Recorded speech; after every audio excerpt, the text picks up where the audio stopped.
Trigger warning. If you are sensitive to talking about addiction and drugs, please do not watch this video. This video is based on my own personal experience with drugs. If you're struggling with addiction, I listed addiction hotlines in the description and you can personally message me anytime. Hi, I'm Nicole and I'm an addict.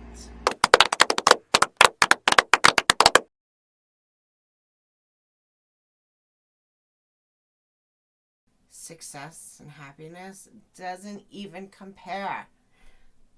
It's way better. Way better rush, feeling, and it's not something that fades away.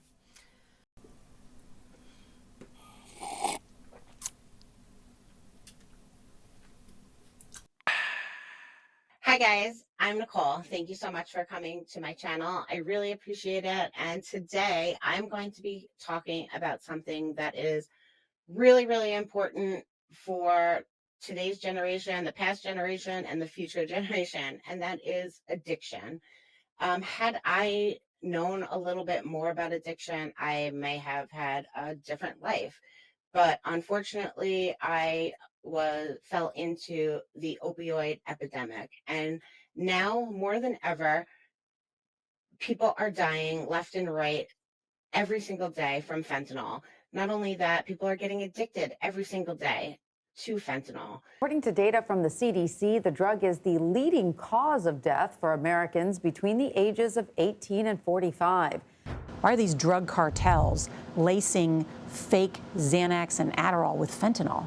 So fentanyl is the most highly addictive, widely available drug, illegal drug in the United States today. And it is 50 times more powerful than heroin. It is 100 times more potent than morphine. Fentanyl is killing Americans at record rates.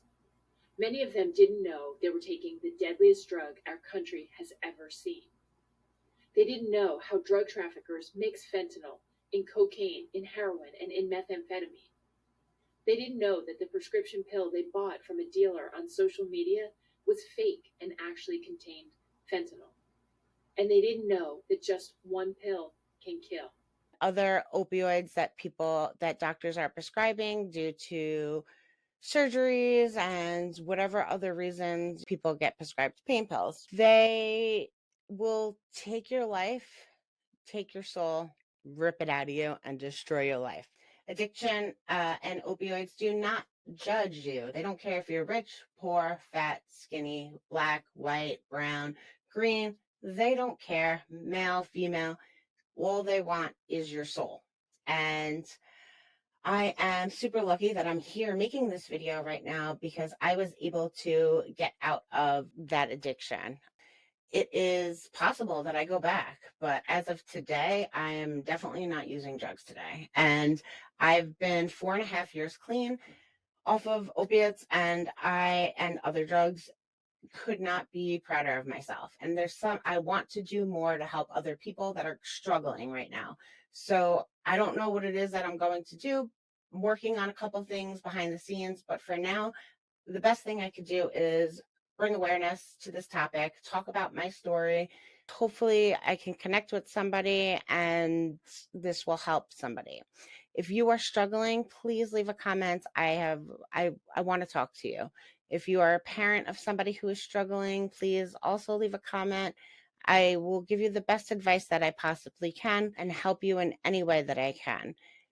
If you are thinking about using drugs and you're just looking for a little more information, please leave a comment too. Share this with anybody that you think might need to hear this message.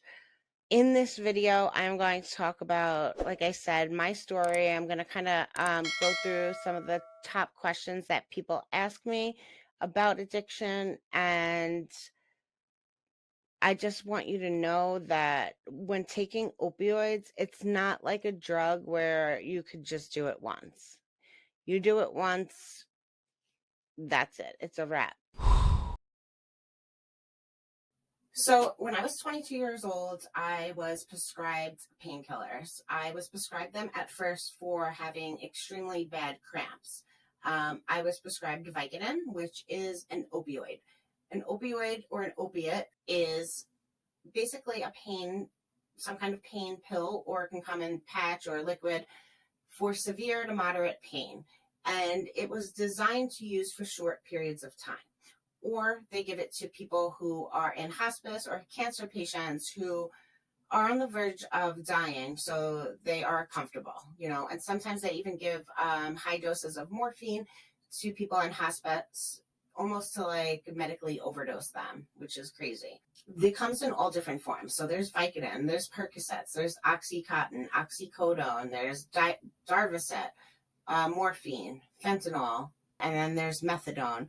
Methadone typically is used to get people off of opiates, but it still does produce a high and does relieve pain as well. And that comes in pill and liquid form. The reason why I wanted to make sure I listed them all was because if you are somebody who's thinking about trying drugs or you're not sure what an opioid is, now you know, and now you know to stay away from those pills, period. I had no idea what an opiate was. That's why I took it. I knew heroin was bad, I knew cocaine was bad, but I didn't know a pill from my doctor would be bad.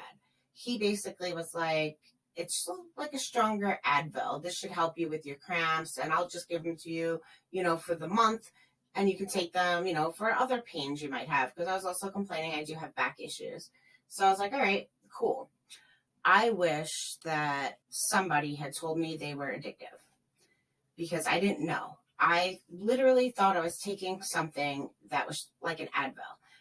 Subconsciously, I must have known, though, because it made me feel good. I'm not going to lie. The first time, I felt nauseous. I threw up a couple times. I kept taking them, though, because it gave me energy. All of a sudden, I was working harder. I wasn't in pain anymore.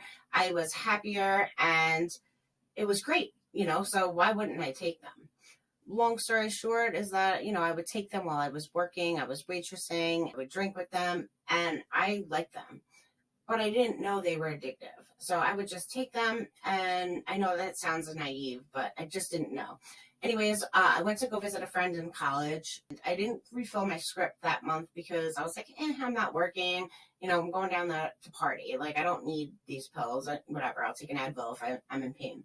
I go down, and that was the first time I experienced withdrawal, except for I didn't know I was in withdrawal because I didn't know I was taking addictive pills. I didn't know until I started talking to one of my friends, and they were like, well, it's probably from the pills you've been taking. I'm like, what do you mean? She said, you're taking Vicodin. That's basically like synthetic heroin. Synthetic heroin. My heart dropped. I was like, what? I was scared. I felt like so scared. So you would think that I would never touch it again and move on with my merry life. No, that's not what happened. Nope. What happened is I went back to that doctor. I asked for a higher dose. I continued to take them. And I was like, in my head, I was like, well, you've already been taking them. You're already addicted to them. What's the big deal? You're getting a prescription. You're not doing anything wrong. You're legally taking pills that your doctor is giving you, and it's helping you for a reason. Why would he give them to me to put me in any kind of danger? That's just how I felt, and that was naive. That doctor actually wound up getting arrested for basically pushing pills on people. It just was hard to know the difference. Like, everybody was taking them. My cousin was taking them. My brother, my younger brother, all these people that I knew, people that played sports, people that were, considered like cool and popular. It just was like, everyone else is doing it. Who really cares? But it started to change, though. Like, when you couldn't get your prescription filled, the pharmacy was out of pills. Your insurance wouldn't cover it. You missed your doctor's appointment, you couldn't get a doctor's appointment, or your tolerance goes up. Now you need to take more. Your doctor's not going to prescribe you 15 pills a day. So basically, again, long story short, I just kept getting my dose increased. That kept happening until I was on 3 times a day, 80 milligrams of Oxycontin.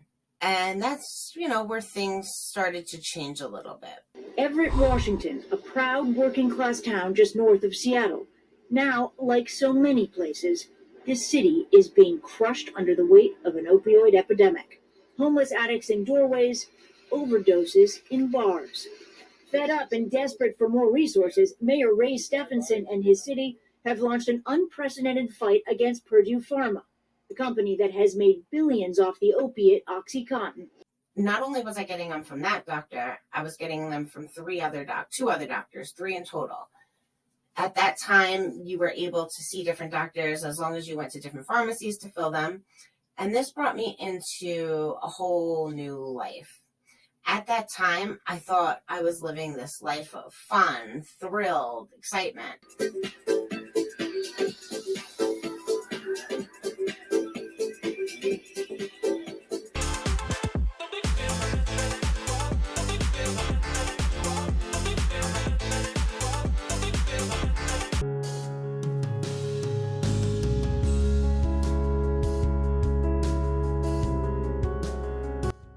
I don't know if you can see, but that guy back there is fucking shooting dope right now.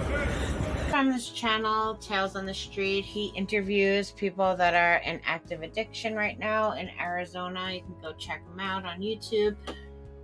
It's really sad. Actually, watching his videos really kind of motivated me to want to make this video. These are people on drugs, homeless, and right here, this is the reality of what it is like every day.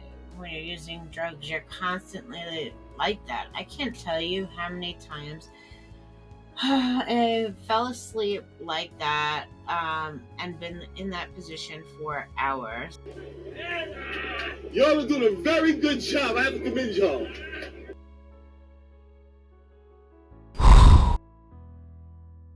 It's selling these pills. I mean, they were going for like $40, $50, $60, $70 a pill, depending on who it was and how bad they wanted it.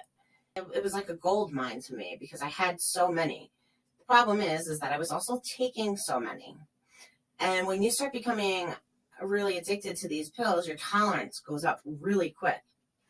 Before you know it, you're spending $5 a day, or you're taking your little prescription to spending $500 to $1,000 a day on pills. And something happens to you to where you're like, I'll do anything for that pill. Nothing will get in my way. But at that time, I was, like I said, I was selling the pills, and I was also waitressing and bartending. So I really didn't have that much of an issue. You know, in my mind at that time, I was just having fun. I'm in my early 20s and I'm having fun. And I was selling drugs. I was meeting all types of people. I always had a ton of cash. It was just fun. I thought fun. Then we started selling coke. There was a large demand for the industry I worked in, and we were able to sell it really quick. And we had this really crazy business going on. And again, I made a ton of money, and I thought it was fun. Like, I was probably really addicted to that lifestyle for a very long time. But it's not always fun, because then something happens where somebody rats you out, or you get pulled over. And it's like all that fun, and then that 1 second, you're like, what have I done? I've just destroyed my life. I did not get in trouble for selling coke, actually. Somebody had set up my ex-boyfriend, and he's the one that passed away. And that cost our relationship, pretty much. It really affected him in a very bad way, and it affected me in a bad way. We kind of went separate ways. His family thought I set him up, and it was like this whole thing. So now I had just lost the love of my life. I lost where I lived because we lived together, and I'm addicted to drugs. And I've literally lost everything that I cared about. But all I had was that little green Oxy 80. I literally for like a month did not get out of bed. I was so depressed, and I would wake up, do my drugs, go back to sleep, wake up, do my drugs. I didn't shower. I did not care about anything. I had a friend who let me stay with him, and he didn't do the pills, but he didn't care that I did. Then some of his friends, he sold pills too. So there was always people in and out. Some of his friends were doing heroin. And one day I was out of the pills. It was offered to me, and I'm like, no, I'm not crossing that line. They're like, it's the same thing, but you're paying $50 for a pill when you could pay $5 for a bag. I'm like, it's not the same thing though. Like, I know what this is. I don't know what that is. And that's just how I felt. Then I found out my younger brother was doing it. I was just so depressed. I wanted anything to make me feel better at that time. So I was like, screw it. And in my mind, I'm like, well, if I'm going to do heroin, if I'm crossing that line, I'm not even going to sniff it. Like, why would I sniff it? Because I did sniff the pills. I'm going to shoot it. And I did. The first time I did it, I injected it. And I didn't feel anything. So then I sniffed it and I felt it. But I was like, you're right. It is pretty much the same exact feeling as the pills. Then I started slowly getting more and more heroin and saving my pills, all the pills to sell. And then I injected it again. And this time I felt it. And people always ask me, well, what does it feel like? Does it really feel that good that you would risk losing everything over? And the answer is, yeah, it feels that good.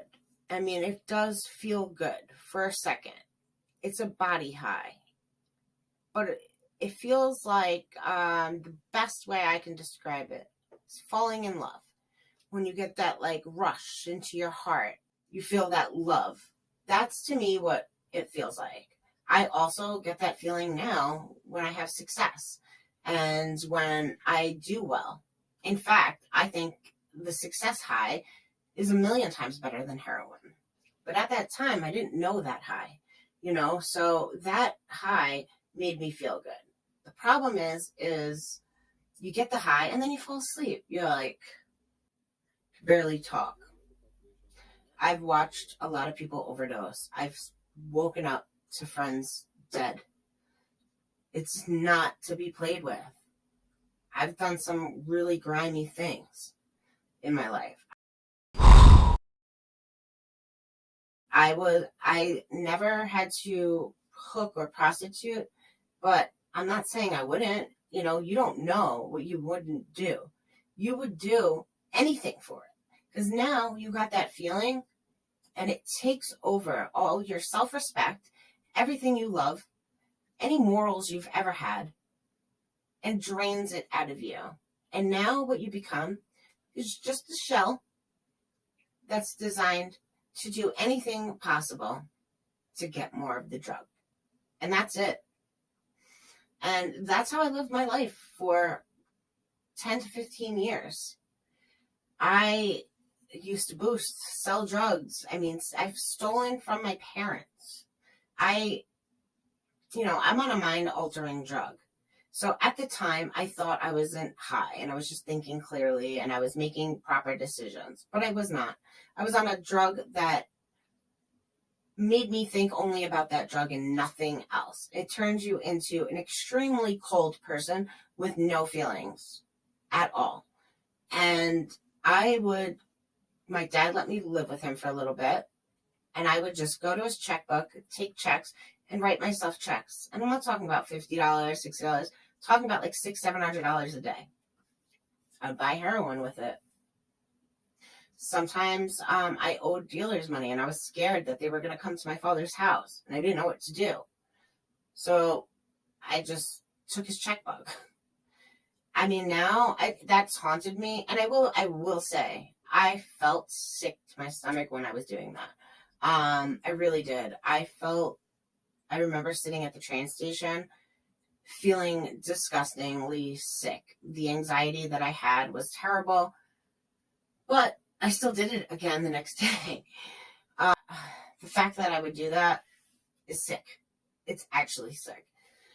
So if you have a child and you're watching this and they are doing things like that, I'm telling you, it's not because they don't love you. It's because their mind is telling them, you gotta get yourself to feel better. Because when you get into that withdrawal, it's a whole beast. It is the worst feeling that anyone will ever feel. It is terrible. It is mental, physical, really, really, really hard. the worst thing to go through. And you know there's something that'll make you feel better. So you're going to do what you got to do to make you feel better at all costs. I can't stress enough. It's a mind-altering drug. So when you're in full addiction, you have no idea what you're doing. Even though you think at the time, but when you're actually sober and you're thinking clear and you go back to decisions that you made, you're like, how could I do that? Why would I do that? I can't believe I did that. And I've had that way too often. But I choose to move forward in my life now. I can't dwell on that. If I dwell on all the bad things that I've done in my past, I'll never live a good life. I made the choice to forgive myself and move forward because I'll never forget it. I'm not saying I'm going to repeat it, but like, I want to keep it close because I don't ever want to do anything like that again. You know what I mean? Like, I want to remember those times and use it as strength now. And that's what I do. I know now that I can go through anything. There's nothing that I can't do. And unfortunately, I learned things the hard way. I had my parents, a very good family that was there for me my entire life. All of my family, aunts, uncles, cousins, they never disowned me or anything. I will say I may have been enabled a little bit here and there, but for the most part, I'm very happy that my family was there for me and didn't give up on me because I wasn't really like good to them at all. So a lot of people ask me about my childhood and like are trying to figure out like, why did I do this?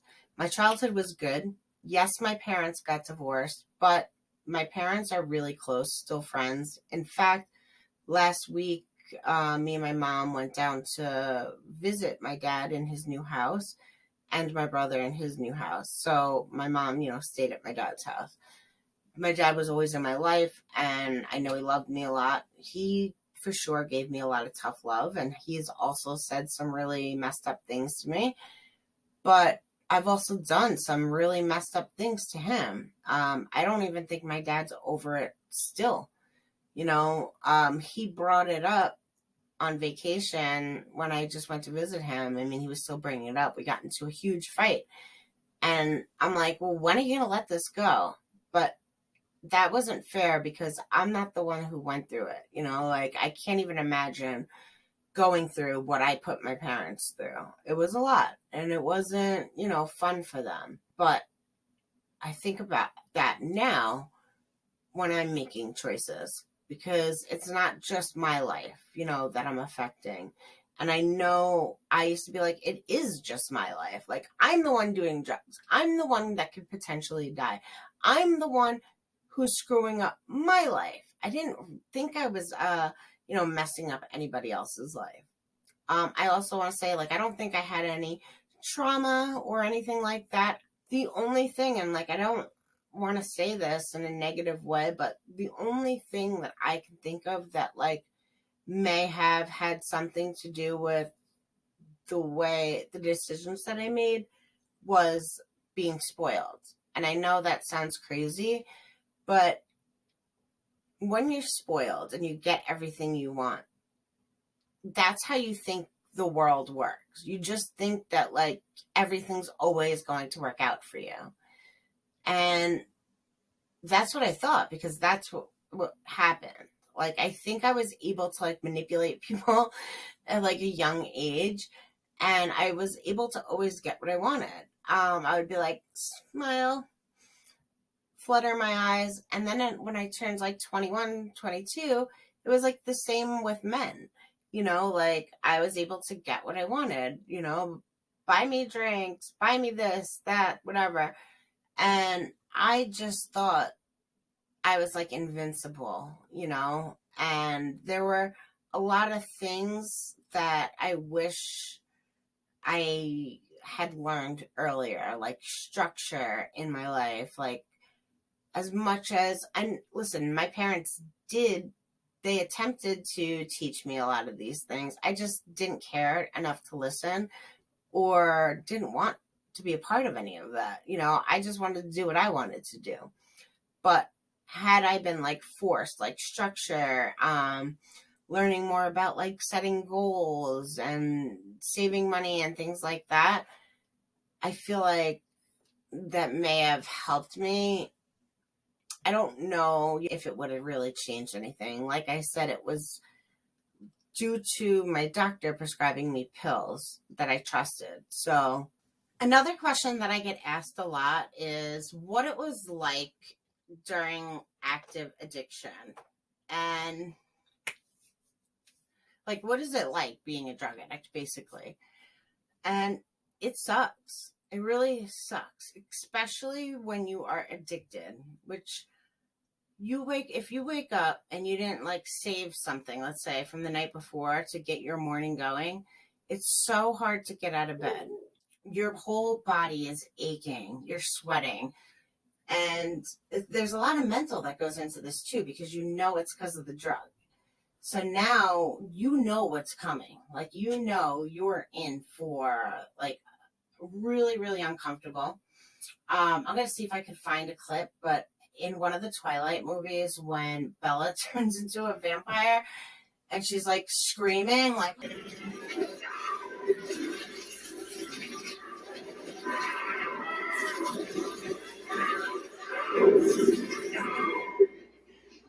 that's what it feels like. It feels like you're breaking out of your skin. It is horrible, the worst. That's coming. So now you have fear. A lot of times if your dealer doesn't wake up early, or what if he's not in stock? Nobody's answering the phone. What if you don't have phone minutes? There's money. Where's the money going to come from? Can someone front you? These are the things that you go through. So if you save something, which I would try to do, but it really didn't happen often, I would try and save a little something for the morning. So this way I would have the energy to do what I had to do to get money to get my shit. Now, I've had different stages of addiction, where the first stage, of course, where it was fun and it was, wasn't going to be a permanent thing. The next stage, I was selling the drug, which was a common theme throughout until I got arrested. I've climbed fences, walked through like 6 feet of snow. I walked miles and miles. I've done what I had to do to get the drugs. And now when I'm feeling like a little lazy or whatever, I think about that. I'm like, if I put in 1/10 of the motivation I use to get drugs into my business, I will skyrocket thrive. I think about that often. It's a reminder. That was something I wanted, I needed so badly. Nothing was going to stop me. So I try and use that same mindset now. Even though there were so many like negative and bad things, I try now to look at the positives in them and use them to help me grow. I need to use my story to help me grow. 2010, I got arrested.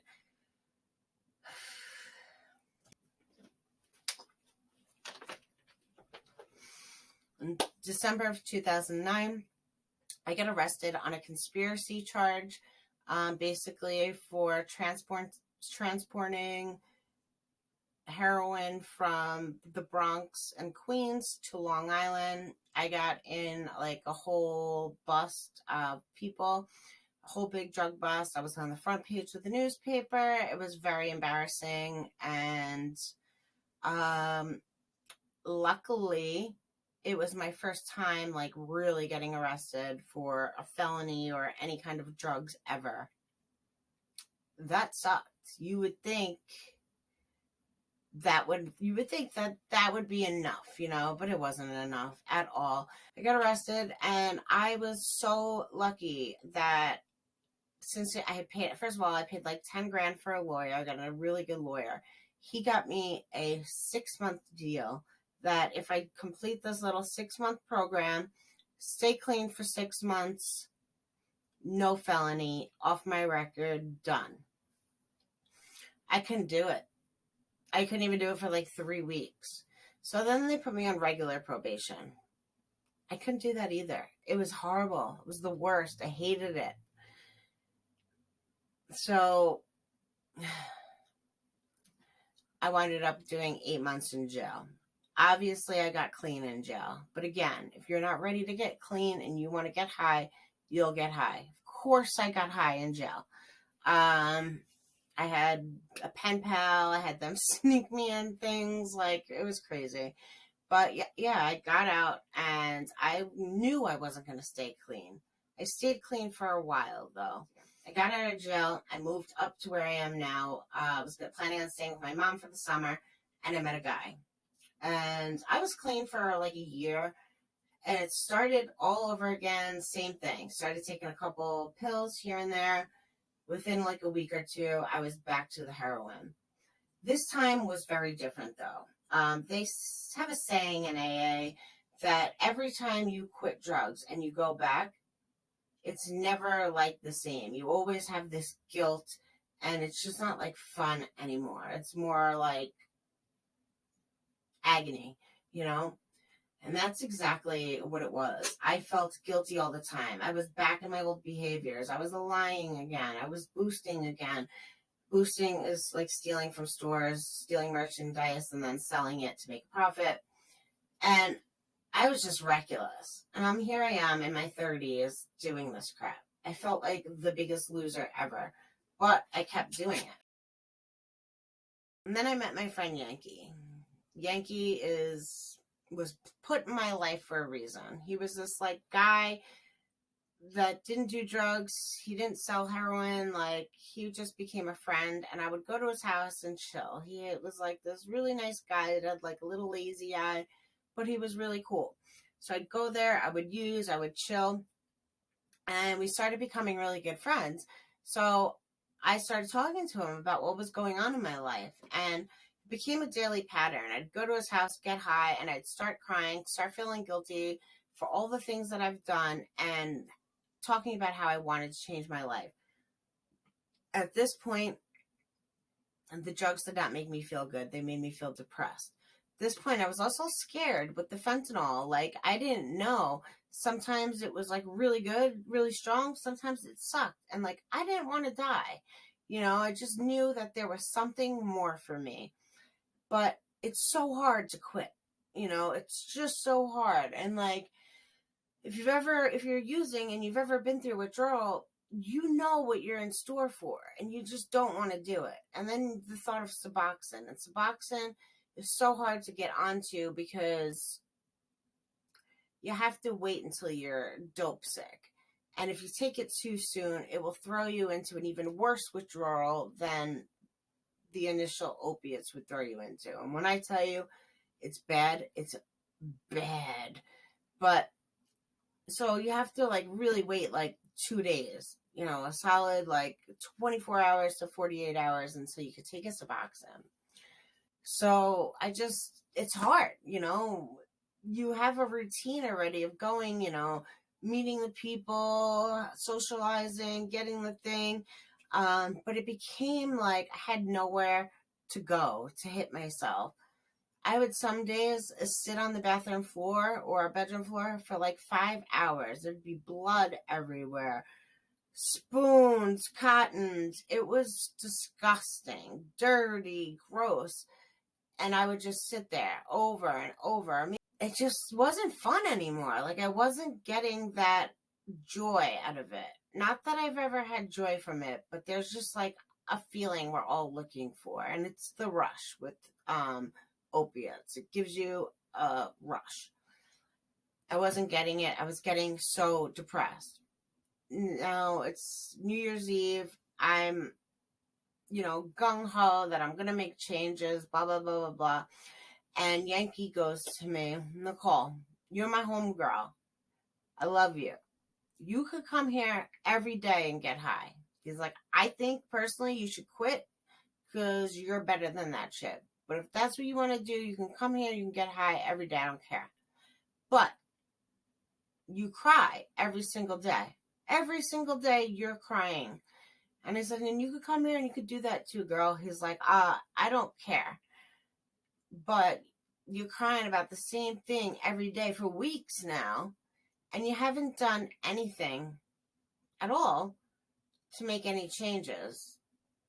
You know it's not going to change itself. You got to start somewhere and make some changes, right?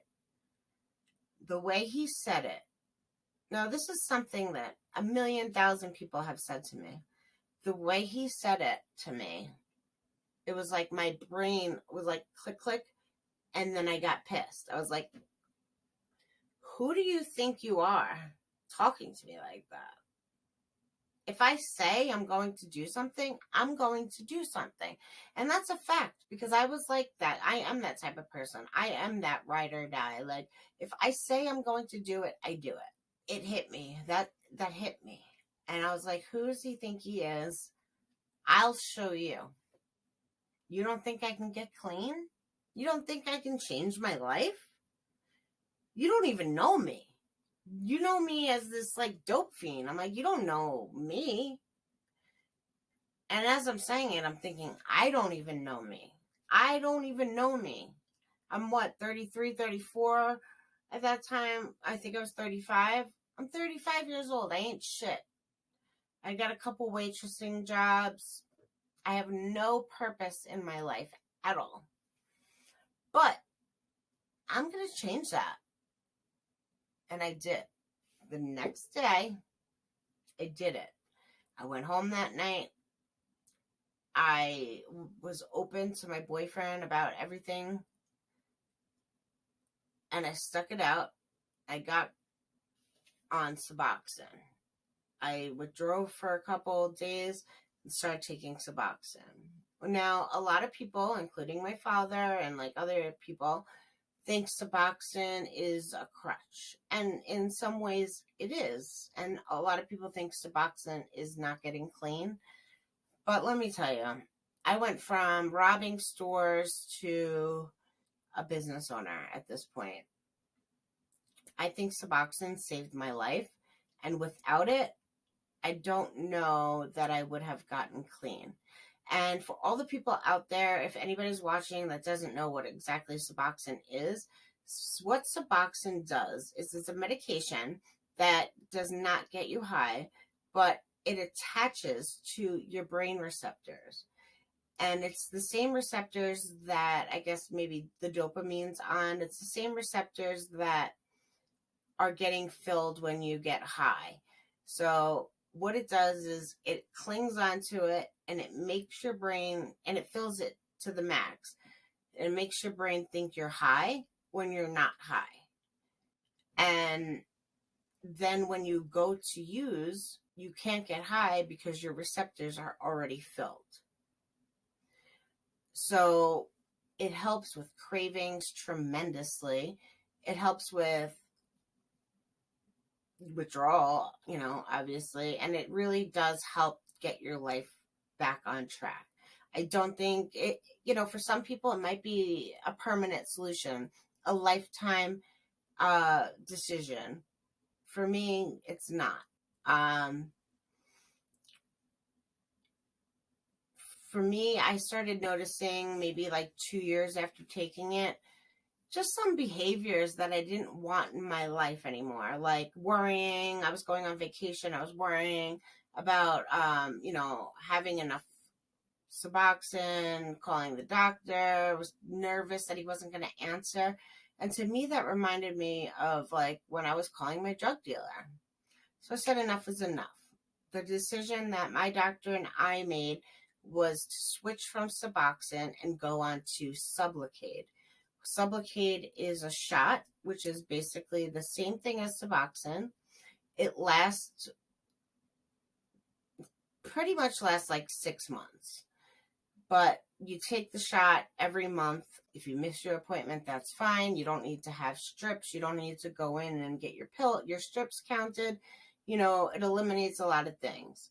For me, I was like, that sounds great, but I want to get off. Like, I'm at a point where I don't need to be on that anymore, It doesn't really, I don't know if it does anything for me, but I'm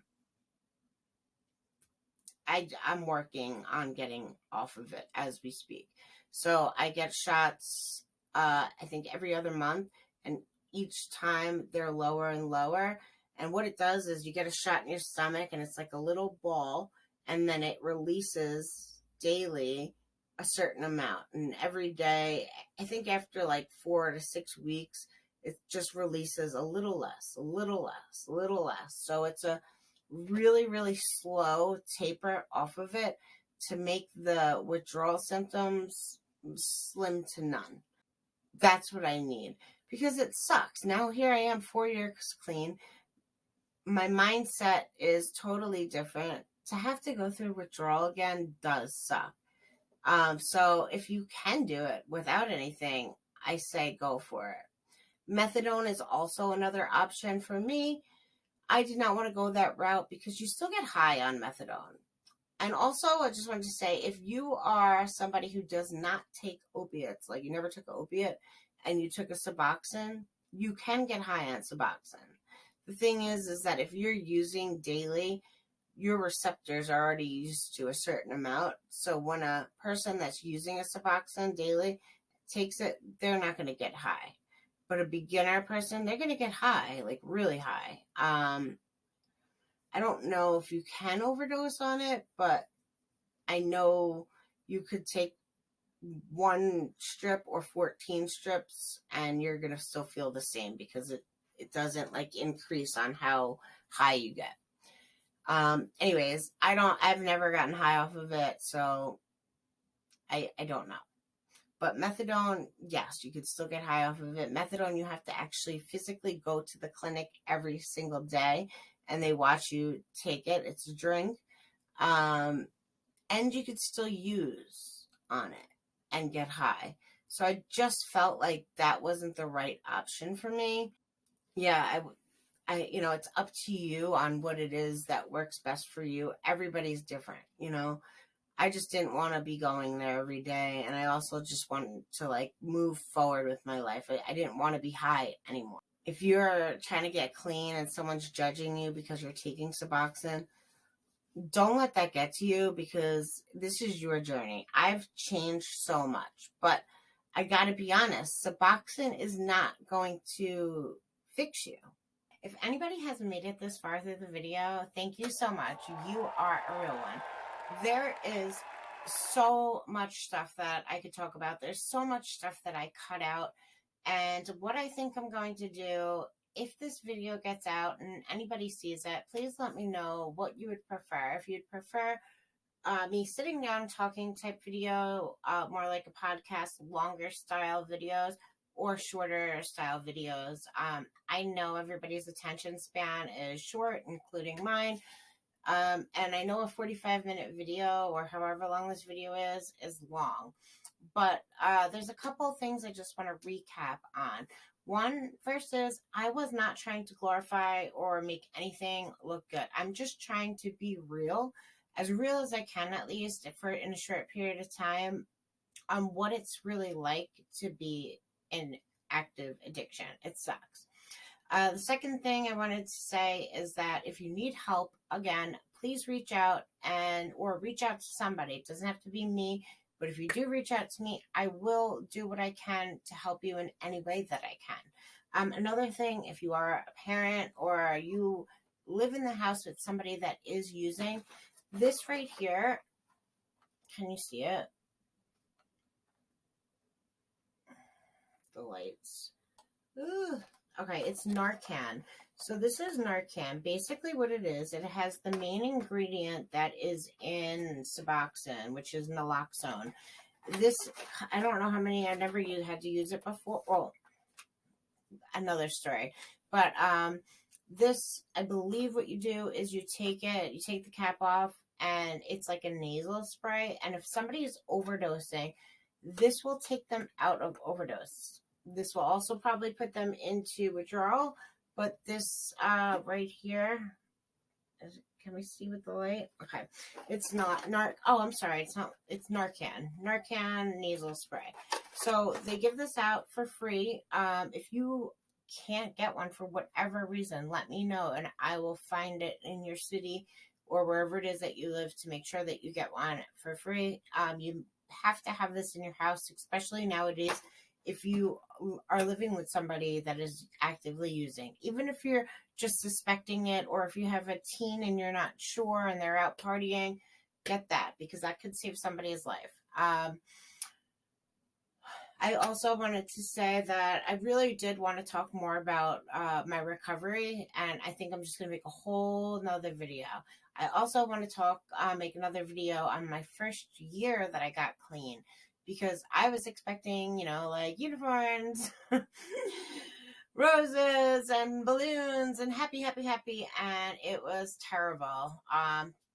So things don't always go perfect. If you get clean and things aren't perfect in the first week, it's okay. Just hang on there, because if you could make it through like a year, I promise you that life will get so much better. And I probably was one of the worst addicts that I know. I was always the person that had to do the most, and that's not something I'm proud of, but it's just the reality of what it was. 10 years ago, 5 years ago, I didn't care if I died. I mean, I knew I didn't want to, but if I did, I was like, life, I've lived life. I've done so much. 39 years old now, and my life is just beginning. It's literally like just beginning. Every day is such an adventure with my business, with my employees, and all these things I'm building to start growing my life. It's amazing. Going on vacations, meeting people, just being able to enjoy life for everything it has to offer, rather than being an actual slave to a drug. If you want to be a slave, go ahead and do drugs, because that's what it will make you. You will not care about anything else but that. And if you think that you are that one exception where you could take one pill, or you could take them for 3 months every day and quit, don't think like that, because I promise you it will sneak up behind you, grab you, and tear you down the best that it knows how to do. So with all of that being said, I know this was a long video and I really appreciate it. Please share, like, comment, and subscribe. Yay! I'm so excited. I'm going to start posting videos weekly, and have a good day.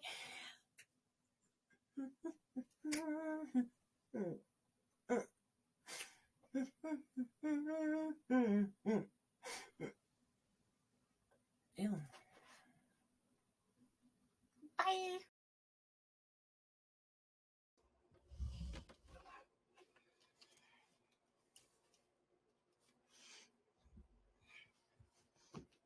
All right. How do you do? How do you do? Hi, my name is Nicole, and I'm an addict. Let's see how bad that air conditioning sound is.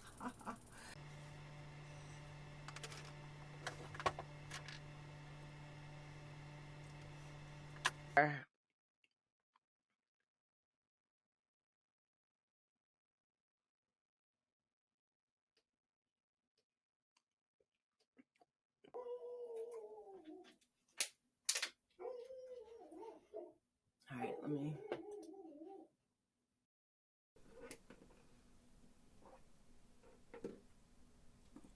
Wow. Okay, much needed sip of iced coffee from Mickey D's. Before we get into this topic, hi, how are you? I'm Nicole. Thank you so much for coming to this channel.